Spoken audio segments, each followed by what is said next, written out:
मेरे प्यारे देशवासियों, नमस्कार। आज जब मैं आपसे बात कर रहा हूं तो मेरी पीड़ा है। 22 अप्रैल को पहलगाम में हुई आतंकी वारदात में देश के हर नागरिक को दुख पहुंचाया है। पीड़ित परिवारों के प्रति मन में गहरी संवेदना है।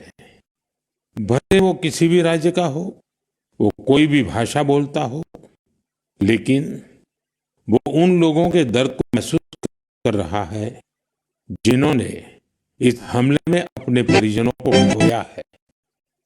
मुझे एहसास है, हर भारतीय का खून आतंकी हमले की तस्वीरों को देखकर खौल रहा है। पहलगाम में हुआ ये हमला आतंक के सरपरस्तों की हताशा को दिखाता है, उनकी कायरता को दिखाता है। ऐसे समय में जब में शांति लौट रही थी, स्कूल कॉलेजों में एक वाइब्रेंसी थी, निर्माण कार्यों में अभूतपूर्व गति आई थी, लोकतंत्र मजबूत हो रहा था, पर्यटकों की संख्या में रिकॉर्ड बढ़ोतरी हो रही थी, लोगों की कमाई बढ़ रही थी, युवाओं के लिए नए अवसर तैयार हो रहे थे। देश के दुश्मनों को, जम्मू कश्मीर के दुश्मनों को ये रास नहीं आया। आतंकी और आतंक के आका चाहते हैं कश्मीर फिर से तबाह हो जाए, और इसलिए इतनी बड़ी साजिश को अंजाम दिया। आतंकवाद के खिलाफ इस युद्ध में देश की एकता, 140 करोड़ भारतीयों की एकजुटता हमारी सबसे बड़ी ताकत है। यही एकता आतंकवाद के खिलाफ हमारी निर्णायक लड़ाई का आधार है। हमें देश के सामने आई इस चुनौती का सामना करने के लिए अपने संकल्पों को मजबूत करना है। हमें एक राष्ट्र के रूप में दृढ़ इच्छा शक्ति का प्रदर्शन करना है। आज दुनिया देख रही है, इस आतंकी हमले के बाद पूरा देश एक स्वर में बोल रहा है। साथियों, भारत के हम लोगों में जो आक्रोश है, वो आक्रोश पूरी दुनिया में है। इस आतंकी हमले के बाद दुनिया भर से संवेदनाएं आ रही है।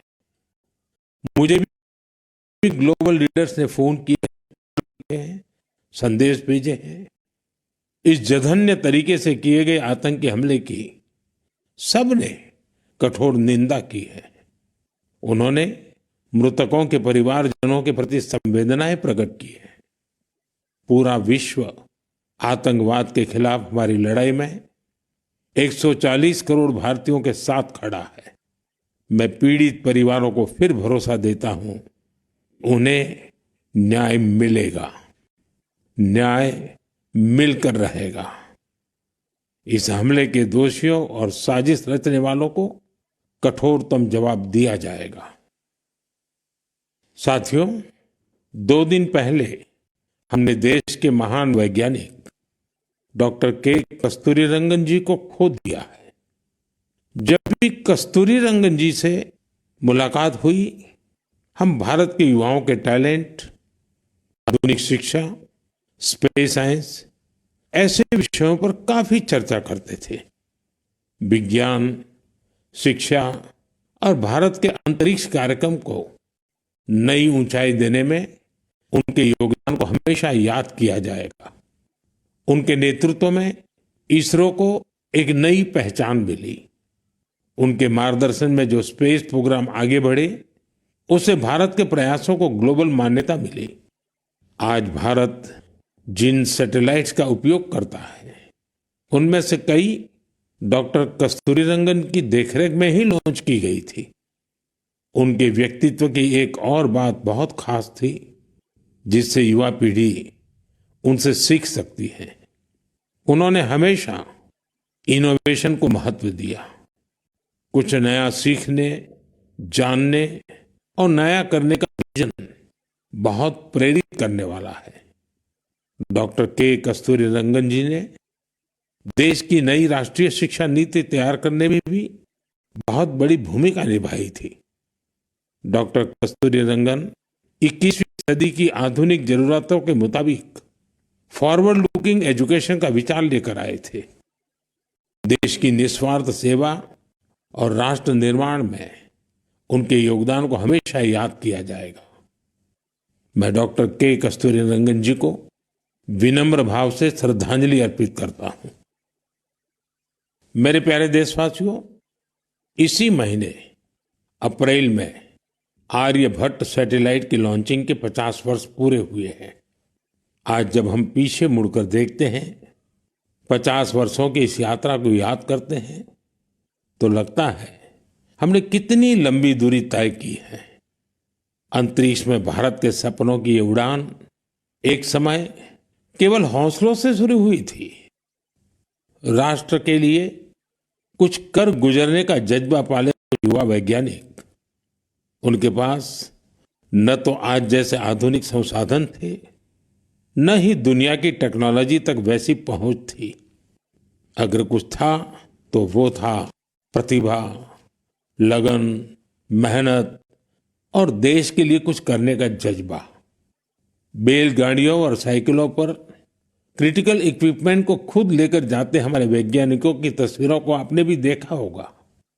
उसी लगन और राष्ट्र सेवा की भावना का नतीजा है कि आज इतना कुछ बदल गया है। आज भारत एक ग्लोबल स्पेस पावर बन चुका है। हमने एक साथ 104 सैटेलाइट का लॉन्च करके रिकॉर्ड बनाया है। हम चंद्रमा के साउथ पोल पर पहुंचने वाले पहले देश बने हैं। भारत ने मार्स ऑर्बिटर मिशन लॉन्च किया है और हम आदित्य L1 मिशन के जरिए सूरज के काफी करीब तक पहुंचे हैं। आज भारत पूरी दुनिया में सबसे ज्यादा कॉस्ट इफेक्टिव लेकिन सक्सेसफुल स्पेस प्रोग्राम का नेतृत्व कर रहा है। दुनिया के कई देश अपनी सैटेलाइट्स और स्पेस मिशन के लिए इसरो की मदद लेते हैं। साथियों, हम जब इसरो द्वारा किसी सैटेलाइट का लॉन्च देखते हैं तो हम गर्व से भर जाते हैं। ऐसी ही अनुभूति मुझे तब हुई जब मैं 2014 में PSLV C-23 की लॉन्चिंग का साक्षी बना था। 2019 में चंद्रयान-2 की लैंडिंग के दौरान भी मैं बेंगलुरु के इसरो सेंटर में मौजूद था। उस समय चंद्रयान को वो अपेक्षित सफलता नहीं मिली थी। तब वैज्ञानिकों के लिए वो बहुत मुश्किल घड़ी थी, लेकिन मैं अपनी आंखों से वैज्ञानिकों के धैर्य और कुछ कर गुजरने का जज्बा भी देख रहा था। और कुछ साल बाद पूरी दुनिया ने भी देखा कैसे उन्हीं वैज्ञानिकों ने चंद्रयान-3 को सफल करके दिखाया। साथियों, अब भारत ने अपने स्पेस सेक्टर को प्राइवेट सेक्टर के लिए भी ओपन कर दिया है। आज बहुत से युवा स्पेस स्टार्टअप में नए झंडे लहरा रहे हैं। 10 साल पहले इस क्षेत्र में सिर्फ एक कंपनी थी, लेकिन आज देश में 350 से ज्यादा स्पेस स्टार्टअप काम कर रहे हैं। आने वाला समय स्पेस में बहुत सारी नई संभावनाएं लेकर आ रहा है। भारत नई ऊंचाइयों को छूने वाला है। देश गगनयान, स्पेडेक्स और चंद्रयान-4 जैसे कई अहम मिशन की तैयारियों में जुटा है। हम वीनस ऑर्बिटर मिशन और मार्स लैंडर मिशन पर भी काम कर रहे हैं। हमारे स्पेस साइंटिस्ट अपने इनोवेशन से देशवासियों को नए गर्व से भरने वाले हैं। साथियों, पिछले महीने म्यांमार में आए भूकंप की खौफनाक तस्वीरें आपने जरूर देखी होगी। भूकंप से वहां बहुत बड़ी तबाही आई। मलबे में फंसे लोगों के लिए एक एक सांस एक एक पल कीमती था। इसलिए भारत ने म्यांमार के हमारे भाई बहनों के लिए तुरंत ऑपरेशन ब्रह्मा शुरू किया। एयरफोर्स के एयरक्राफ्ट से लेकर नेवी के शिप्स तक म्यांमार की मदद के लिए रवाना हो गए। वहां भारतीय टीम ने एक फील्ड हॉस्पिटल तैयार किया। इंजीनियरों की एक टीम ने अहम इमारतों और इंफ्रास्ट्रक्चर्स को हुए नुकसान का आकलन करने में मदद की। भारतीय टीम ने वहां कंबल, टेंट, स्लीपिंग बैग, दवाइयां, खाने पीने के सामान के साथ ही और भी बहुत सारी चीजों की सप्लाई की। इस दौरान भारतीय टीम को वहां के लोगों से बहुत सारी तारीफ भी मिली। साथियों, इस संकट में साहस, धैर्य और सूझबूझ के कई दिल छू जाने वाले उदाहरण सामने आए। भारत की टीम ने 70 वर्ष से ज्यादा उम्र की एक बुजुर्ग महिला को बचाया, जो मलबे में 18 घंटों से दबी हुई थी। जो लोग अभी टीवी पर मन की बात देख रहे हैं, उन्हें उस बुजुर्ग महिला का चेहरा भी दिख रहा होगा। भारत से गई टीम ने उनके ऑक्सीजन लेवल को स्टेबल करने से लेकर फ्रैक्चर के ट्रीटमेंट तक इलाज की हर सुविधा उपलब्ध कराई। जब इस बुजुर्ग महिला को अस्पताल से छुट्टी मिली तो उन्होंने हमारी टीम का बहुत आभार जताया। वो बोली कि भारतीय बचाव दल की वजह से उन्हें नया जीवन मिला है। बहुत से लोगों ने हमारी टीम को बताया कि उनकी वजह से वो अपने दोस्तों और रिश्तेदारों को ढूंढ पाए। साथियों, भूकंप के बाद म्यांमार में मांडले की एक मॉनेस्ट्री में भी कई लोगों के फंसे होने की आशंका थी। हमारे साथियों ने यहां भी राहत और बचाव अभियान चलाया। इसकी वजह से उन्हें बौद्ध भिक्षुओं का ढेर सारा आशीर्वाद मिला। हमें ऑपरेशन ब्रह्मा में हिस्सा लेने वाले सभी लोगों पर बहुत गर्व है। हमारी परंपरा है, हमारे संस्कार है, वसुधैव कुटुंबकम की भावना। पूरी दुनिया एक परिवार है। संकट के समय विश्व मित्र के रूप में भारत की तत्परता और मानवता के लिए भारत की प्रतिबद्धता हमारी पहचान बन रही है। साथियों, मुझे अफ्रीका के इथियोपिया में प्रवासी भारतीयों के एक अभिनव प्रयास का पता चला है। इथियोपिया में रहने वाले भारतीयों ने ऐसे बच्चों को इलाज के लिए भारत भेजने की पहल की है जो जन्म से ही हृदय की बीमारी से पीड़ित हैं। ऐसे बहुत से बच्चों की भारतीय परिवारों द्वारा आर्थिक मदद भी की जा रही है। अगर किसी बच्चे का परिवार पैसे की वजह से भारत आने में असमर्थ है तो इसका भी इंतजाम हमारे भारतीय भाई बहन कर रहे हैं। कोशिश ये है कि गंभीर बीमारी से जूझ रहे इथियोपिया के हर जरूरतमंद बच्चे को बेहतर इलाज मिले। प्रवासी भारतीयों के इस नेक कार्य को इथियोपिया में भरपूर सराहना मिल रही है। आप जानते हैं कि भारत में मेडिकल सुविधाएं लगातार बेहतर हो रही है। इसका लाभ दूसरे देश के नागरिक भी उठा रहे हैं। साथियों, कुछ ही दिन पहले भारत ने अफगानिस्तान के लोगों के लिए बड़ी मात्रा में वैक्सीन भी भेजी है।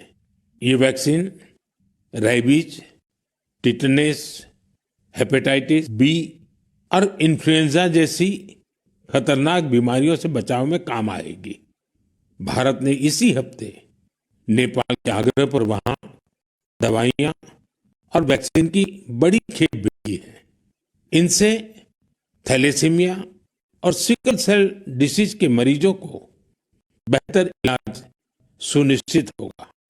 जब भी बात आती है तो भारत हमेशा इसमें आगे रहता है और भविष्य में भी ऐसी हर जरूरत में हमेशा आगे रहेगा। साथियों, अभी हम डिजास्टर मैनेजमेंट की बात कर रहे थे और किसी भी प्राकृतिक आपदा से निपटने में होती है आपकी अलर्टनेस, आपका सचेत। इस अलर्टनेस में आपको अपने मोबाइल के एक स्पेशल ऐप से मदद मिल ये ऐप आपको किसी प्राकृतिक आपदा में बचा सकते हैं। नेपाल के आग्रह पर वहां इसका नाम भी है वही, सचेत। सचेत ऐप भारत की नेशनल डिजास्टर मैनेजमेंट अथॉरिटी ने तैयार किया है।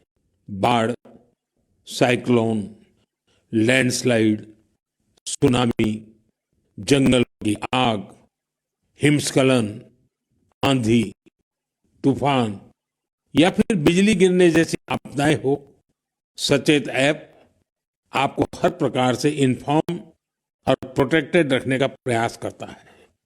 इस ऐप के माध्यम से आप मौसम विभाग से जुड़े अपडेट्स प्राप्त कर सकते हैं। खास बात यह है कि सचेत ऐप क्षेत्रीय भाषाओं में भी कई सारी जानकारियां उपलब्ध कराता है। इस ऐप का आप भी फायदा उठाएं और अपने अनुभव हमसे जरूर साझा करें। मेरे प्यारे देशवासियों, आज हम पूरी दुनिया में भारत के टैलेंट की तारीफ होते देखते हैं। भारत के युवाओं ने भारत के प्रति दुनिया का नजरिया बदल दिया है। और किसी भी देश के युवा की रुचि किस तरफ है, किधर है, उससे पता चलता है कि देश का भविष्य कैसा होगा। आज भारत का युवा साइंस, टेक्नोलॉजी और इनोवेशन की ओर बढ़ रहा है। ऐसे इलाके जिनकी पहचान पहले पिछड़ेपन और दूसरे कारणों से होती थी, वहां भी युवाओं ने ऐसे उदाहरण प्रस्तुत किए हैं जो हमें नया विश्वास देते हैं। छत्तीसगढ़ के दंतेवाड़ा का विज्ञान केंद्र आजकल सबका ध्यान खींच रहा है। कुछ समय पहले तक दंतेवाड़ा का नाम केवल हिंसा और अशांति के लिए जाना जाता था, लेकिन अब वहां एक साइंस सेंटर बच्चों और उनके माता पिता के लिए उम्मीद की नई किरण बन गया है। इस साइंस सेंटर में जाना बच्चों को खूब पसंद आ रहा है। वे अब नई नई मशीनें बनाने से लेकर टेक्नोलॉजी का उपयोग करके नए प्रोडक्ट्स बनाना सीख रहे हैं। उन्हें 3D प्रिंटर्स और रोबोटिक कारों के साथ ही दूसरी इनोवेटिव चीजों के बारे में जानने का मौका मिला है। अभी कुछ समय पहले मैंने गुजरात साइंस सिटी में भी साइंस गैलरीज का उद्घाटन किया था। इन गैलरीज से ये झलक मिलती है कि आधुनिक विज्ञान का पोटेंशियल क्या है, विज्ञान हमारे लिए कितना कुछ कर सकता है। मुझे जानकारी मिली है कि इन गैलरीज को लेकर वहां बच्चों में बहुत उत्साह है। साइंस और इनोवेशन के प्रति ये बढ़ता आकर्षण जरूर भारत को नई ऊंचाई पर ले जाएगा। मेरे प्यारे देशवासियों, हमारे देश की सबसे बड़ी ताकत हमारे 140 करोड़ नागरिक हैं। उनका सामर्थ्य है, उनकी इच्छा शक्ति है। और जब करोड़ों लोग एक साथ किसी अभियान से जुड़ जाते हैं तो उसका प्रभाव बहुत बड़ा होता है। इसका एक उदाहरण है एक पेड़ मां के नाम। ये अभियान उस मां के नाम है जिसने हमें जन्म दिया, और ये उस धरती मां के लिए भी है जो हमें अपनी गोद में धारण किए रहती है। साथियों, 5 जून को विश्व पर्यावरण दिवस पर इस अभियान के 1 साल पूरे हो रहे हैं। इस 1 साल में इस अभियान के तहत देश भर में मां के नाम पर 140 करोड़ से ज्यादा पेड़ लगाए गए हैं। भारत की इस पहल को देखते हुए देश के बाहर भी लोगों ने अपनी मां के नाम पर पेड़ लगाए हैं। आप भी इस अभियान का हिस्सा बने ताकि 1 साल पूरा होने पर अपनी भागीदारी पर आप गर्व कर सकें। साथियों, पेड़ों से शीतलता मिलती है, पेड़ों की छांव में गर्मी से राहत मिलती है, ये हम सब जानते हैं। लेकिन बीते दिनों मैंने इसी से जुड़ी एक और ऐसी खबर देखी जिसने मेरा ध्यान खींचा। गुजरात के अहमदाबाद शहर में पिछले कुछ वर्षों में 70 लाख से ज्यादा पेड़ लगाए गए हैं। इन पेड़ों ने अहमदाबाद में ग्रीन एरिया काफी बढ़ा दिया है। इसके साथ साथ साबरमती नदी पर रिवरफ्रंट बनने से और कांकरिया झील जैसे कुछ झीलों के पुनर्निर्माण से यहाँ वाटर बॉडीज की संख्या भी बढ़ गई है। अब न्यूज रिपोर्ट्स कहती हैं कि बीते कुछ वर्षों में अहमदाबाद ग्लोबल वार्मिंग की लड़ाई लड़ने वाला प्रमुख शहरों में से एक हो गया है। इस बदलाव को, वातावरण में आई शीतलता को वहां के लोग भी महसूस कर रहे हैं। अहमदाबाद में लगे पेड़ वहां नई खुशहाली लाने की वजह बन रहे हैं। मेरा आप सबसे फिर आग्रह है कि धरती की सेहत ठीक रखने के लिए, क्लाइमेट चेंज की चुनौतियों से निपटने के लिए और अपने बच्चों का भविष्य सुरक्षित करने के लिए पेड़ जरूर लगाएं। एक पेड़ मां के नाम। साथियों, एक बड़ी पुरानी कहावत है, जहां चाह वहां राह। जब हम कुछ नया करने की ठान लेते हैं तो मंजिल भी जरूर मिलती है। आपने पहाड़ों में उगने वाले सेब तो खूब खाए होंगे, लेकिन अगर मैं पूछूं कि क्या आपने कर्नाटका के सेब का स्वाद चाखा है, तो आप हैरान हो जाएंगे। आमतौर पर हम समझते हैं कि सेब की पैदावार पहाड़ों में ही होती है, लेकिन कर्नाटका के बागलकोट में रहने वाले श्री शैल तेली जी ने मैदानों में सेब उगा दिया है। उनके कुलाली गांव में 35 डिग्री से ज्यादा तापमान में भी सेब के पेड़ फल देने लगे। दरअसल श्रीशैल तेली को खेती का शौक था, तो उन्होंने सेब की खेती को भी आजमाने की कोशिश की और उन्हें इसमें सफलता भी मिल गई। आज उनके लगाए सेब के पेड़ों पर काफी मात्रा में सेब उगते हैं, जिसे बेचने से उन्हें अच्छी कमाई भी हो रही है। साथियों, अब जब सेबों की चर्चा हो रही है तो आपने किन्नौरी सेब का नाम जरूर सुना होगा। सेब के लिए मशहूर किन्नौर में केसर का उत्पादन होने लगा है। आमतौर पर हिमाचल में केसर की खेती कम ही होती थी, लेकिन अब किन्नौर की खूबसूरत सांगला घाटी में भी केसर की खेती होने लगी। ऐसा ही एक उदाहरण केरला के वायनाड का है। यहां भी केसर उगाने में सफलता मिली और वायनाड में ये केसर किसी खेत या मिट्टी में नहीं, बल्कि एरोपोनिक्स टेक्निक से उगाए जा रहे हैं। कुछ ऐसा ही हैरत भरा काम लीची की पैदावार के साथ हुआ है। हम तो सुनते आ रहे थे कि लीची बिहार, पश्चिम बंगाल या झारखंड में उगती है, लेकिन अब लीची का उत्पादन दक्षिण भारत और राजस्थान में भी हो रहा है। तमिलनाडु के थिरुविरा अरासू कॉफी की खेती करते थे। कोडाईकनाल में उन्होंने लीची के पेड़ लगाए और उनकी 7 साल की मेहनत के बाद अब उन पेड़ों पर फल आने लगे। लीची उगाने में मिली सफलता ने आसपास के दूसरे किसानों को भी प्रेरित किया है। राजस्थान में जितेंद्र सिंह राणावत को लीची उगाने में सफलता मिली है। ये सभी उदाहरण बहुत प्रेरित करने वाले हैं। अगर हम कुछ नया करने का इरादा कर ले और मुश्किलों के बावजूद डटे रहें, तो असंभव को भी संभव किया जा सकता है। मेरे प्यारे देशवासियों, आज अप्रैल का आखिरी रविवार है। कुछ ही दिनों में मई का महीना शुरू हो रहा है। मैं आपको आज से करीब 108 साल पहले लेकर चलता हूं। साल 1917। अप्रैल और मई के यही 2 महीने देश में आजादी की एक अनोखी लड़ाई लड़ी जा रही थी। अंग्रेजों के अत्याचार उफान पर थे।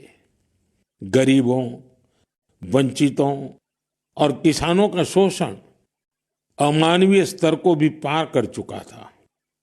बिहार की उपजाऊ धरती पर ये अंग्रेज किसानों को नील की खेती के लिए मजबूर कर रहे थे। नील की खेती से किसानों के खेत बंजर हो रहे थे, लेकिन अंग्रेजी हुकूमत को इससे कोई मतलब नहीं था। ऐसे हालात में 1917 में गांधी जी बिहार के चंपारण पहुंचे हैं। किसानों ने गांधी जी को बताया, हमारी जमीन मर रही है, खाने के लिए अनाज नहीं मिल रहा है। लाखों किसानों की उस पीड़ा से गांधी जी के मन में एक संकल्प उठा। वहीं से चंपारण का ऐतिहासिक सत्याग्रह शुरू हुआ। चंपारण सत्याग्रह ये बापू द्वारा भारत में पहला बड़ा प्रयोग था। बापू के सत्याग्रह से पूरी अंग्रेज हुकूमत हिल गई। अंग्रेजों को नील की खेती के लिए किसानों को मजबूर करने वाले कानून को स्थगित करना पड़ा। एक ऐसी जीत थी जिसने आजादी की लड़ाई में नया विश्वास रखा। आप सब जानते होंगे, इस सत्याग्रह में बड़ा योगदान बिहार के एक और सपूत का भी था, जो आजादी के बाद देश के पहले राष्ट्रपति बने। वो महान विभूति थे डॉक्टर राजेंद्र प्रसाद। उन्होंने चंपारण सत्याग्रह पर एक किताब भी लिखी, सत्याग्रह इन चंपारण। ये किताब हर युवा को पढ़नी चाहिए। भाइयों बहनों, अप्रैल में ही स्वतंत्रता संग्राम की लड़ाई के कई और अमिट अध्याय जुड़े हुए हैं। अप्रैल की 6 तारीख को ही गांधी जी की दांडी यात्रा संपन्न हुई थी। 12 मार्च से शुरू होकर 24 दिनों तक चली इस यात्रा ने अंग्रेजों को झकझोर कर रख दिया था। अप्रैल में ही जलियांवाला बाग नरसंहार हुआ था। पंजाब की धरती पर इस रक्त रंजित इतिहास के निशान आज भी मौजूद है। साथियों, कुछ ही दिनों में 10 मई को प्रथम स्वतंत्रता संग्राम की वर्षगांठ भी आने वाली है।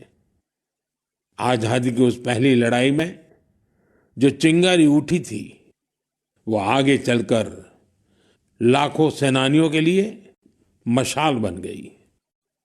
अभी 26 अप्रैल को हमने 1857 की क्रांति के महान नायक बाबू वीर कुंवर सिंह जी की पुण्यतिथि भी मनाई है। बिहार के इन महान सेनानी से पूरे देश को प्रेरणा मिलती है। हमें ऐसे ही लाखों स्वतंत्रता सेनानियों की अमर प्रेरणाओं को जीवित रखना है। हमें उनसे जो ऊर्जा मिलती है, वो अमृतकाल के हमारे संकल्पों को नई मजबूती देती है। साथियों, मन की बात की इस लंबी यात्रा में आपने इस कार्यक्रम के साथ एक आत्मीय रिश्ता बना लिया है। देशवासी जो उपलब्धियां दूसरों से साझा करना चाहते हैं, उसे मन की बात के माध्यम से लोगों तक पहुंचाते हैं। अगले महीने हम फिर मिलकर देश की विविधताओं, गौरवशाली परंपराओं और नई उपलब्धियों की बात करेंगे। हम ऐसे लोगों के बारे में जानेंगे जो अपने समर्पण और सेवा भावना से समाज में बदलाव ला रहे हैं। हमेशा की तरह आप हमें अपने विचार और सुझाव भेजते रहिए। धन्यवाद। नमस्कार।